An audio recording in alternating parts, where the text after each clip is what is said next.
Trump ने कर दिया वेनेजुएला पर भयंकर हमला, राष्ट्रपति को किया गिरफ्तार। चीन रूस के उड़े होश, पीएम मोदी भी हैरान, भारत को भी होगा बड़ा नुकसान।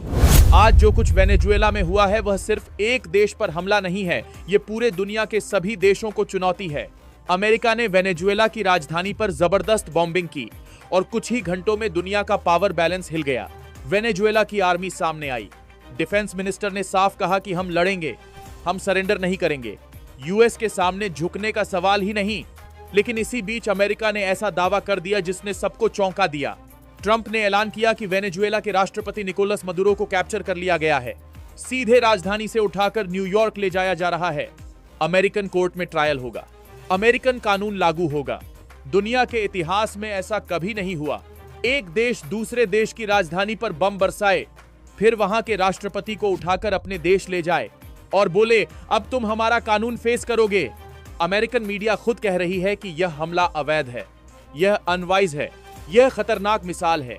न्यूयॉर्क टाइम्स जैसे बड़े प्लेटफॉर्म पर एक्सपर्ट्स कह रहे हैं कि यूएस ने ऐसा दरवाजा खोल दिया है जिसे बंद करना नामुमकिन होगा। आज अमेरिका ने किया, कल चीन ताइवान के साथ कर सकता है, परसों रूस यूक्रेन के साथ कर सकता है, फिर किसी को रोकने वाला कोई नहीं बचेगा।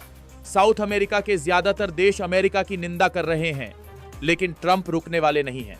उन्होंने कहा कि डिटेल्स बहुत जल्द दी जाएंगी, मीडिया को मारा लागू में ब्रीफ किया जाएगा। इधर वेनेजुएला की सरकार कह रही है हमें नहीं पता हमारा राष्ट्रपति कहां है, यूएस प्रूफ ऑफ लाइफ दे, बताए कि मदुरो जिंदा है या नहीं।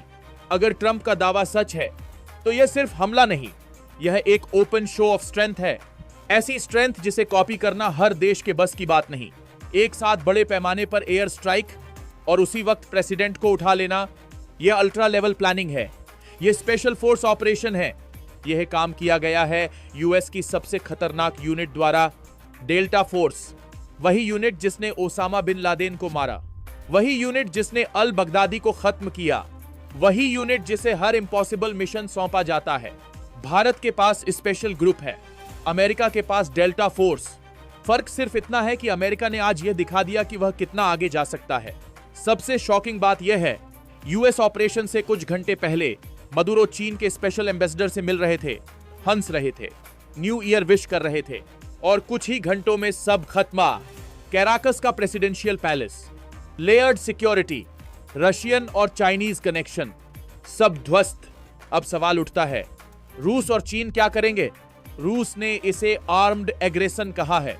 रूस ने साफ कहा है कि अमेरिका वेनेजुएला के ऑयल के पीछे है और यह बात झूठ नहीं है। वेनेजुएला के पास दुनिया का सबसे बड़ा ऑयल रिजर्व है।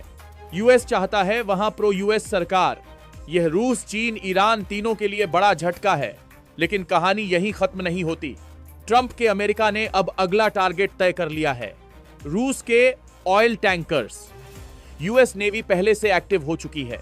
रूस के जहाजों को रोका जा रहा है, फ्लैग दिखाकर बचने की कोशिशें हो रही हैं। लेकिन कब तक? अगर रूस के ऑयल टैंकर्स पकड़े गए तो इसका सीधा असर भारत पर पड़ेगा। भारत, रूस और वेनेजुएला दोनों से तेल लेता है। वेनेजुएला की सप्लाई रुकी, रूस की सप्लाई खतरे में, तो इंटरनेशनल ऑयल प्राइस बढ़ेगा, भारत की ग्रोथ हिट होगी, महंगाई बढ़ेगी। यह सिर्फ जंग नहीं है, यह इकोनॉमिक वॉर है, एनर्जी वॉर है। अब सवाल यह है वेनेजुएला में आगे क्या? अगर मिलिट्री विपक्ष को सरकार बनाने देती है तो अमेरिका यहीं रुक सकता है, लेकिन अगर मिलिट्री अड्डी तो राजधानी पर भारी बमबारी तय है। आने वाले कुछ घंटे बेहद खतरनाक हैं। दुनिया एक नए दौर में कदम रख चुकी है, जहां ताकत ही कानून है और कानून सिर्फ ताकतवर लिखता है।